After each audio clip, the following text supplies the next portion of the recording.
నమస్తే సార్. నమస్తే.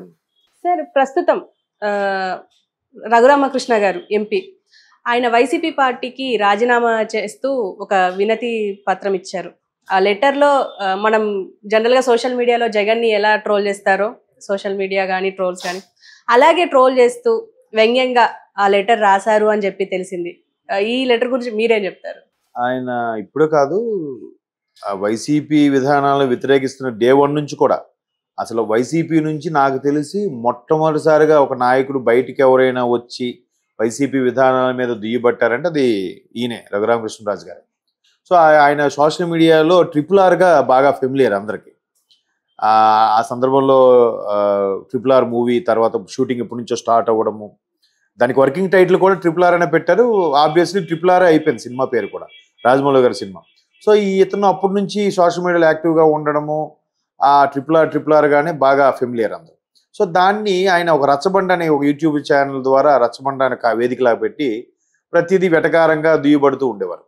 సో తర్వాత ఈయన కూడా చాలా ఫేస్ చేశారు, ప్రభుత్వంకి యాంటీ అవుతున్నారనే ఉద్దేశంతో. అసలు పెద్ద ట్విస్ట్ ఏంటంటే అది వైసీపీ తరఫున గెలిచిన వ్యక్తి ఆయన ఎంపీ. నర్సాపురం నుంచి వైసీపీ అభ్యర్థి కదా, ఎంపీగా గెలిచారు. మరి ఎక్కడ చెడిందో ఏం జరిగిందో తెలియదు. డెప్త్గా అంటే ఎంతసేపు ఆయన ఈ విధానాలను వ్యతిరేకించారు, తర్వాత వైసీపీ జగన్మోహన్ రెడ్డి గారు కూడా ఆయన పట్టించుకోలేదు అని వార్తలు ఉంటున్నాయి. కానీ అసలు డీప్గా అనలైజ్ చేస్తే ఎక్కడ చెడింది అనేది కూడా ఎక్కడ క్లారిటీ ఉండదు. సో ఇతని మీద చాలా ఎలిగేషన్స్ పెట్టడము, తర్వాత ఆయన ఇక్కడ హైదరాబాద్లో ఉంటే పోలీసులు వచ్చి ఇక్కడ నుంచి అరెస్ట్ చేసి కొట్టుకొని తీసుకెళ్లారని ఆయన దెబ్బలు కూడా చూపించడం జరిగింది. పోలీసులు టార్చర్ పెట్టారు నాకు అన్నట్టుగా కూడా.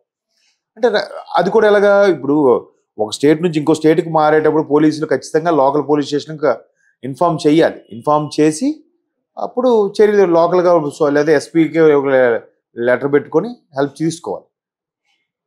అదేమి చేయకుండా ఇక్కడ తీసుకెళ్లారని అదొక కేసు.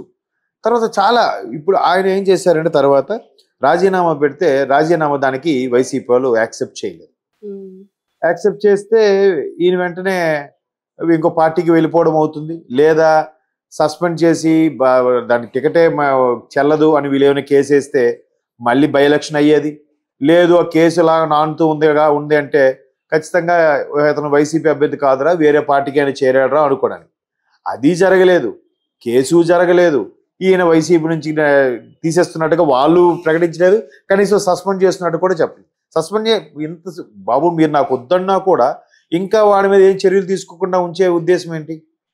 పరుగు పోతుందని భయమా, లేదంటే గవర్నమెంట్ వచ్చి సంవత్సరం కూడా అవ్వలేదు ఇలా జరుగుతుంది ఏంటా అని రకరకాల ఆలోచనలు విధానం విషయంలో వాళ్ళు ఏమి నిర్ణయం తీసుకోవడంతో ఈయన కౌంటర్లు సెటైర్లు ఆపలేదు.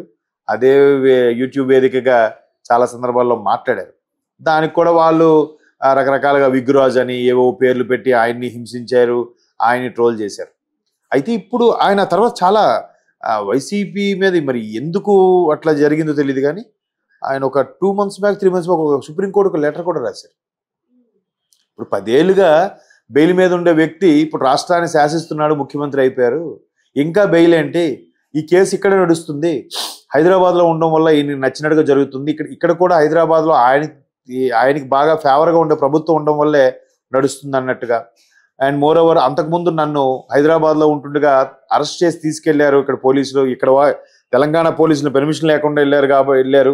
అప్పుడు తెలంగాణ పోలీసులు ఎటువంటి యాక్షన్ తీసుకోలేదు, ఎందుకంటే తెలంగాణలో జగన్మోహన్ రెడ్డి గారికి ఫేవర్గా ఉండే ప్రభుత్వం ఉందని రకరకాల రీజన్స్. అది మొన్న బీఆర్ఎస్తో చాలా క్లోజ్గా ఉన్నారన్న కూడా కొన్ని వార్తలు రుజువు చేశాయి ఎలక్షన్స్ ముందు కూడా.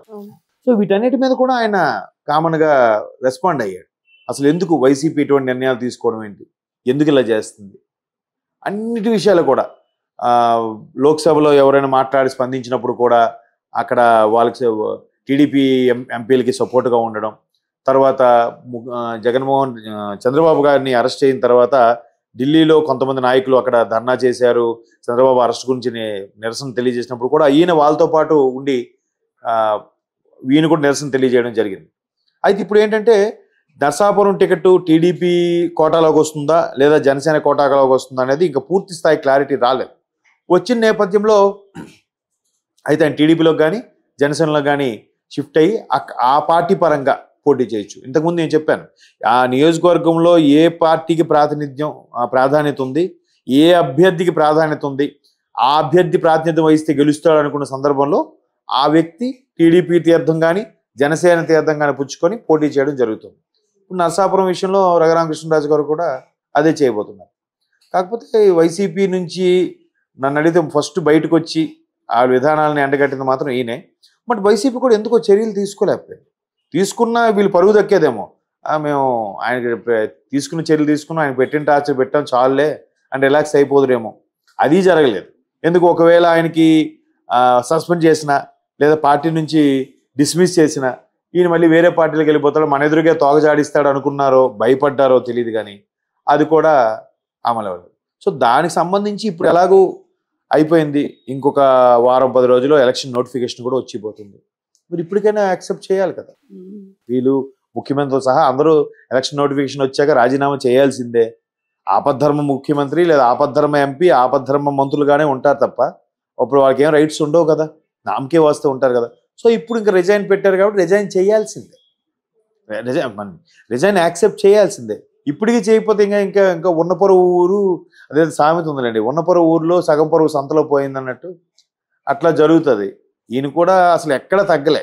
ఈయనకి అరెస్ట్ చేశారు, లేదంటే మా పార్టీ అభ్యర్థి గురించి ఇలా మాట్లాడడం ఏంటని చెప్పి ఆ పార్టీ వాళ్ళే ప్రెస్ మీట్లు పెట్టి మరి కూడా దుయ్యబట్టినా కూడా ఆయన అవమానపరిచినా ఎక్కడ తగ్గలేదు. బట్ చూద్దాం. ఆయన లెటర్ మాత్రం కొంచెం మాటలు కూడా మీరు అబ్జర్వ్ చేస్తే యూట్యూబ్ ఛానల్లో ఆ వెటకారంగాను వ్యంగ్యంగానే ఉంటుంది. అఫ్కోర్స్ గోదావరి జిల్లాకి చిన్న ఆ యాక్సెంట్, ఆ వెటకారం అనేది సహజం కాబట్టి ఆ విధంగా ఆయన రాసి ఉండొచ్చు అని అనుకుంటున్నాను. సో అంటే మీరు ఆ లేఖ సారాంశం ఇంకా ఏం చెప్పారు? అదే సార్, అంటే ఇప్పుడు ప్రస్తుతం మనం ఎలా ట్రోల్ చేస్తాం, చాలా ట్రోల్స్ అవుతా ఉంటాయి. ఆ ట్రోల్స్ కు సంబంధించి అలా ఆయనని కొంచెం అదే ఒకటి ఆయన పెట్టి మళ్ళీ మీమ్స్ పెట్టి ఏదో బ్రహ్మానందం ఎవరినో పెట్టి పెట్టడము.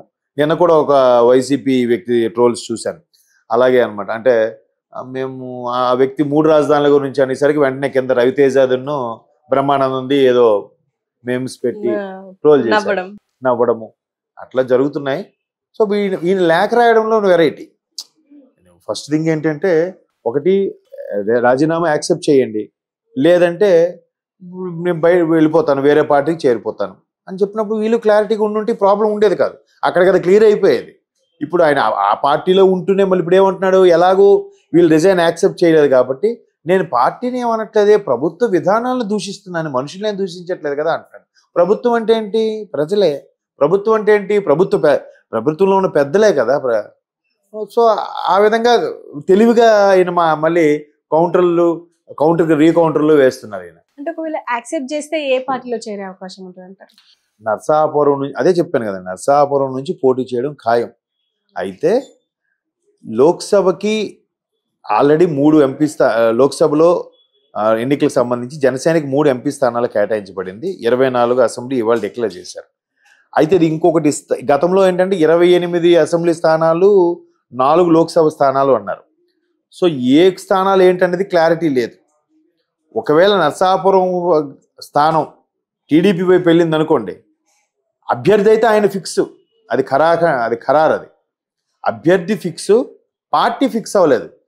అది టీడీపీకి వచ్చింది అనుకోండి, టీడీపీ జాబితాలో వచ్చింది అనుకోండి, ఆయన టీడీపీలు తీర్థం పుచ్చుకుంటారు.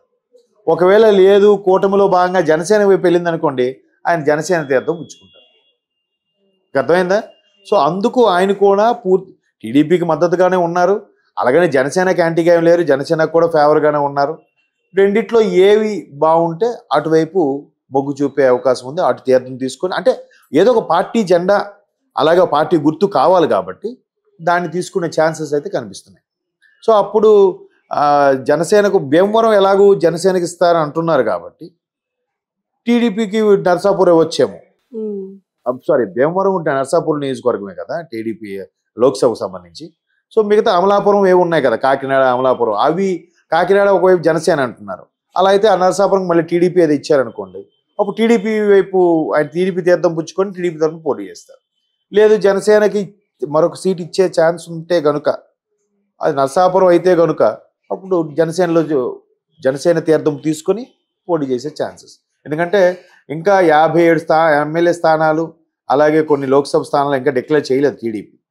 బీజేపీ పొత్తు కూడా ఉంది అంటున్నారు. పొత్తులో భాగంగా జనసేనకి ఇంకో సీటు కేటాయిస్తారా, బీజేపీకే 4-5 కేటాయిస్తారా అనేది ఇంకా క్లారిటీ రాదు. ఈ మంత్ ఎండింగ్లో నరేంద్ర మోడీ గారు కూడా రాష్ట్రానికి వస్తున్నారు కాబట్టి అప్పుడు క్లారిటీ వచ్చే ఛాన్సెస్ ఉన్నాయి. ఆయన రాష్ట్రానికి వచ్చాక మరొకసారి మంతనాలు జరిగి చేసుకోవచ్చు మేబీ.